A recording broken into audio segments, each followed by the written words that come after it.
your walking cane for self-defense. Start with your walking cane in your hand like this. You're gonna have the long side coming out of your thumb. You do this spinning motion here as a simple warm-up. You're gonna start to get your heart rate up, build callus in your hand so that the cane slides through your hand more easily. You're also practicing just basic repetition. From here, you're gonna bring it across the body and back. This combat cane spinning technique is designed to help you improve your timing and distance, help you with spatial awareness, proprioception. It's not necessarily a self-defense technique by itself, although it could be used for self-defense. From here, if this is the threat, I can strike with either one of these basic strikes to stop the threat using my walking cane for self-defense. So from here, you're gonna bring it over and back and then into the other hand so that you can warm up the other side of the body just as effectively. You can do each one for about 30 seconds. After 30 seconds here, bring it over and back, practicing back of the hand, front of the hand. Hello, Thomas, it's good to see you. Just basic combat cane spinning for a warm up, get the blood rate or the heart rate up, the blood to flow into the joint, lubricate everything, stay safe from injury during your training, your workout today. When you learn how to stop the threat using your walking cane for self-defense, you're gonna do a lot of powerful strikes. You wanna have a very strong grip. Hello, David. You wanna have healthy joints. This spinning is gonna help you get there. And I'm gonna show you another way to spin your staff or spin your cane for self-defense. And that is here, making an orbital motion. Your hand is going to go palm up, thumb comes behind your ear, and then it goes forward. Hello, Doug, it's good to see you. And bring it to the outside of the body first, and then you're gonna bring it inside your body. And this is doing the same as the first combat cane spinning. Hello, Patrick, it's good to see you. You're lubricating the joints, you're building power in your forearm, in your elbow, in your upper arm. And then you're gonna put those two together so you go outside and inside, making a figure eight, a sideways figure eight, also known as the infinity sign. This endless spin warm-up is gonna build power in your shoulders too. You're gonna feel it all throughout your body, and you can do this standing or sitting. This also is gonna allow you to stop the threat using your walking cane for self-defense with powerful strikes, because as you do this motion, you're getting stronger all along this chain. And then when you practice your basic striking techniques, your power strikes for self-defense, you're gonna have a lot more power because of that warm-up. Hello, Jacob. Put it in the other hand. You're gonna let it go to the outside of your body first. After you do that for about 30 seconds, bring it into the inside. This is also gonna help you improve your range of motion. All of these things will keep you safe from injury during your training and make all your strikes harder, faster, more accurate. Bring it outside and inside.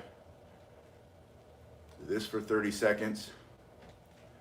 And I have one more warm up for you. This is to be done while you're standing. Now, if you're in a chair or you have to be confined to a chair because you don't have mobility yet or your mobility is limited, you can still do this in a way. Unless you can't do it at all, then don't do it. But if you can just even lift up just a little bit, I want you to start to go up and down to activate the muscles in the lower part of the body and also in your core. You're gonna feel this is really good for your glute strength and your thigh strength. This is gonna help your knees, and using your hand on your cane takes the weight off of your legs so that you can do more. And the more you do, the more you're gonna be able to do. So throw in these simple shallow squats as part of your warm up when you're learning how to stop the threat using your walking cane for self-defense. You're also gonna lean out faster. You're gonna be lighter. You're gonna be more explosive, more powerful. All the techniques, good afternoon, Garen. All the techniques, all the strikes that you will use to stop the threat using your walking cane for self-defense come through the legs, off the floor. And if you're sitting in a wheelchair, if you're in a wheelchair and that's your reality, then you still need a strong core. And a lot of the exercises that we do with the spinning will engage the core in a way to make you very powerful. David says, thanks for the good exercises. After you do this for a while, 30 seconds here. If you want to improve one more level, I want you to take a step to the side and go back. Just going side to side. You can have one hand on your cane or two. This is a great mobility exercise if you're just getting back on your feet, literally, or you haven't been as physically active in a while. A lot of basic cane techniques are made more effective when you can step to the side and get out of the way of the threat. If the threat's coming here, you can step over here and be at a different angle and then thrust. You'll be far more effective in your cane self-defense techniques. So add a side step, light and easy, slow and smooth. Make it simple. We say crawl, walk, run. Do what you can do. The more you do, the more you'll be able to do. Every time you put something into your training, you're gonna get a lot more out of it as time goes on. But be patient, allow yourself to grow, give yourself grace. If you're not as physically strong as you once were, that's okay. Work with what you have and improve from there. Move forward from there. So side to side, there's another 30 seconds. Your heart rate continues to go up. You're going to continue to burn calories, to lose weight, be light on your feet, more powerful in your strikes. Now, I want to get into the first way to stop the threat using your walking cane for self-defense. We're going to say this bag is the threat. This is some punk, criminally insane person. Who knows what it is? Someone who's trying to hurt you. You're going to bring the cane up between his legs in this first opening move. Just very powerfully, very quickly. And if you miss it, that's okay, but be ready to miss it. Be ready if you don't hit your targeted area, but get it back in the fight. You're gonna practice. If you have something to strike, that's really good. If you don't have something to strike, that's just as good. Practice in the air, and that motion is gonna build power in your hand. Two things are happening when you do this. One, you're turning your wrist. Two, you're bending the elbow, and you're bringing that up in an explosive way. So your weight is on the cane. The threat comes up. You don't have any time to get out of there. You don't have any time to do anything except stop him from hurting you.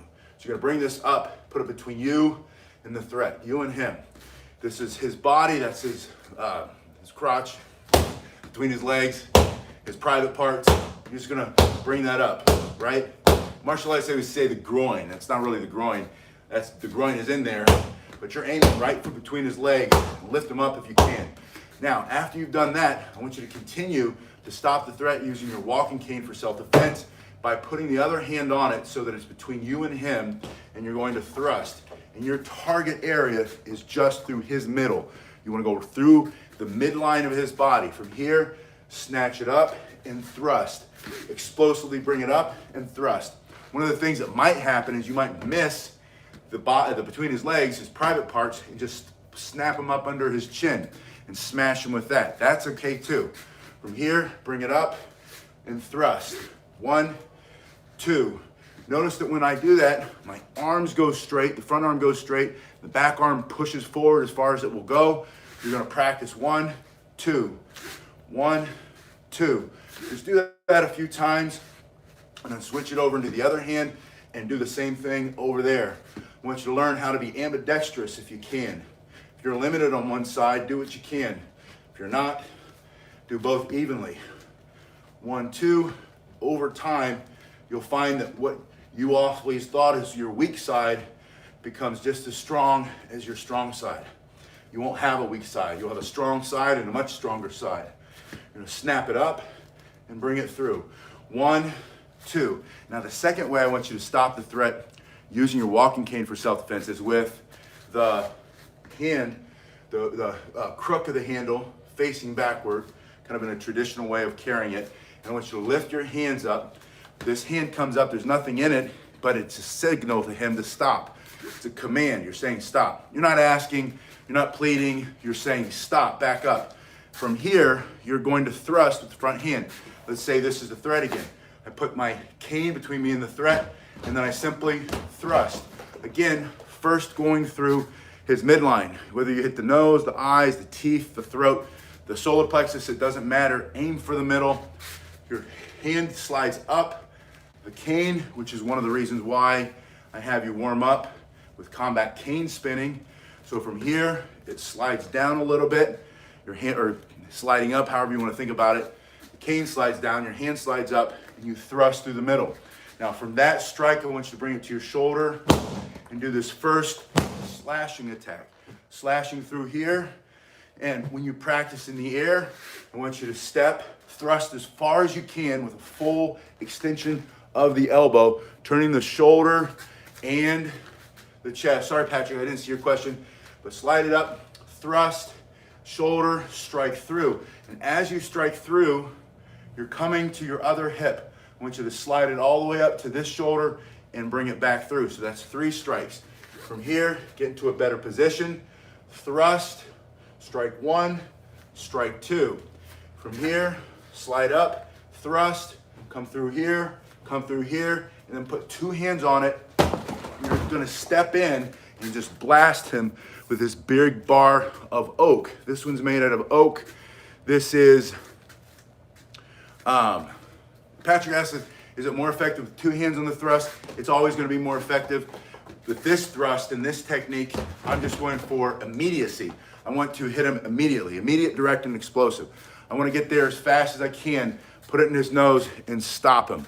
So from here, I'm going to put this here, I'm going to thrust, you're going to slice through, bring it in, and notice in the mirror behind me, you can see my feet just come up directly under my body as I push through from here. Now from here, I want you to add a totally different kind of attack for self-defense, which is just pulling this. This is a self-defense cane. This is made specifically for self-defense. You can see the first link below, how this is made, what the dimensions are, but this is a beveled edge that is designed to rip or catch and create a massive amount of self-defense effectiveness into the opponent, into the bad guy. So from here, get into a better position. You can step back. If this is the threat, this is me stepping back. You're gonna thrust, come from your shoulder, feet together, pushing through, and then pull that crook straight into and remove whatever you can for self-defense. You're using violence against violence. This is self-defense. It's not street fighting. It's, and a full disclaimer here, I'm not an attorney. I'm not giving any legal advice. And you should always know the laws in your state or your area, wherever your country, where you live, and what you can do to defend yourself. And after that, learn how to defend yourself effectively using something like the walking cane for self-defense. From here, you're stepping into your bedding position, thrusting, 1, 2, both hands in, push, and then sliding this, literally raking things off of his face or through his chest or into his ribs. You might be sitting in a chair, you might be thrusting up, strike, and then you might be catching the lower part of his body, even the legs. And this is still gonna be very effective in self-defense that way. But I want you to practice these techniques on both sides of your body. Get into your better position, thrust from the shoulder, 2 hands, and then bring it over from the other side. Now, I want you to practice a new technique or a new way of getting strong. And that's with this band, wrapping it around your back and then bring it over the crook here. And a lot of you have seen these basic techniques before getting strong. Maybe put it on the crook side first. I think it went backward there. But that's the basic idea. Get this bar of wood across your body, and you're gonna do your standing or seated, if you're sitting, push-ups. And that's not enough. I want you to push and turn and push and turn. And that's not gonna be enough. From here, I want you to now bring the front side down. From here, bring the front side down. So from here, turn, and what I'm doing is I'm bringing my shoulders down. I'm not bending at the waist. I don't want you to bend at the waist here. I want you to bring your arm down so that if he grabs a hold of your cane, you're going to let him have it, turn, and then drop this, whichever side goes forward, right into his face. Now the purpose of the band, and you can do this without the band if you don't have it, but the purpose of the band is to give you resistance so that you get stronger in this motion. You can train yourself and become so strong that he might seem stronger than you, but in this technique, you're gonna be way more powerful. You're gonna be explosive because you've practiced it with this band. You've practiced against the resistance. So from here, push, turn, and these bands are a great way to train if you don't have a training partner on certain techniques like this one. So from here, yeah, Jacob asked, can you stand on the band and do bicep curls? You can, Jacob, you can also throw the band behind your bum and just put it there and do bicep curls. You can, this is all with the cane. Of course, you don't have to use the cane. If you want to do bicep curls, I would suggest you separate your feet so you can do your bicep curls. You can even, if you use a lighter band, pull it from here and do standing shoulder presses. The only limit that you have is your imagination. And I can show you a lot of these exercises, but I do a lot with the bands, especially when I travel. If I travel to teach cane, I've got my cane, I've got my band, I've got a gym wherever I'm staying, and it doesn't cost you anything except the price of the band. The second link below if you want to see what these cost, but they're not expensive at all. I'll show you the right way to put it. There we go. Put it on the crook side first. Keep the cane in front of your body. Reach around. If you need to, turn the cane a little bit so you can get that behind you. But I want to show you also, since you asked about bicep curls, never train your biceps without also training your triceps. You don't want to get these so tight that that you walk around like a bodybuilder, right? You want to have these just as strong in the back so that your arms fully extend. Plus, this is all your striking power coming from these triceps back here. So you put it here, you want to lift it up. Instead of doing the push-ups, you can bring it just from your forehead, and then from here, straight out. And then you can change your hand position. In biceps, triceps, the push-ups, all of it. Just by changing your hand positions, you're going to hit the muscle in a little bit different area. And it's not for looking muscles, right? It's for striking, powerful muscles. You want to be fighting fit. You can get that with your bands. There's so many exercises you'll be able to effectively use to defend yourself with your walking cane for self-defense using these resistance bands. It's the second link below. If you want to see what the cane costs, they're very inexpensive. These are even more inexpensive. It's the first and second link below. Go down there and check that out. All right, so I want you to do one more technique with me. I'm gonna have the crook facing out. I showed you this technique where we were thrusting. I think I showed you here. It also works here in the same way. So snap it up and push. I also want to show you how to pop it up like this. If you're able to get it in this position, now it's like you have a big wooden fist or a hammer, almost like an Irish shillelagh. You have this big knot here in the front. I always think of it as a fist, right? But you can push that straight in. There's another thrust. It's like a jabbing punch right into the nose. It becomes very effective. Yeah, David asked for leg exercises. I'm going to show you one at the end. Not necessarily with the band, but you can adjust it with the band. But I'm going to show you one more with the cane that I like to do, that I want you to do. So thrusting here, you can also bring it around here as a hook. Now you're striking with that. And the nice thing about that hook is if you miss, you can bring it back through and catch him with that big tooth coming the other way. Or you can hit him and catch him and do both. So you have straight thrusts, you have hooks. You can change the angle of your thrust with this front hand. You can put the other hand on it and use it like an axe, like a fireman's axe, chopping down a bad guy, right? Chopping down a door, or like a woodman's axe, chopping down a tree. You have both that strike. You can also reach up and dig that in, back there behind his head, into the muscle back there, into the ear, into the ear, into the face, all for self-defense. But this is how you stop the threat using your walking cane for self-defense.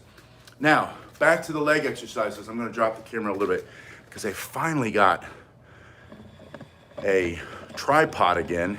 I had been just throwing the camera up on the bags, but now I've got the tripod back so we can lower it a little bit. From here, I showed you at the beginning. One thing I want you to see is my bum is going back at an angle and the cane is out at an angle in front of me.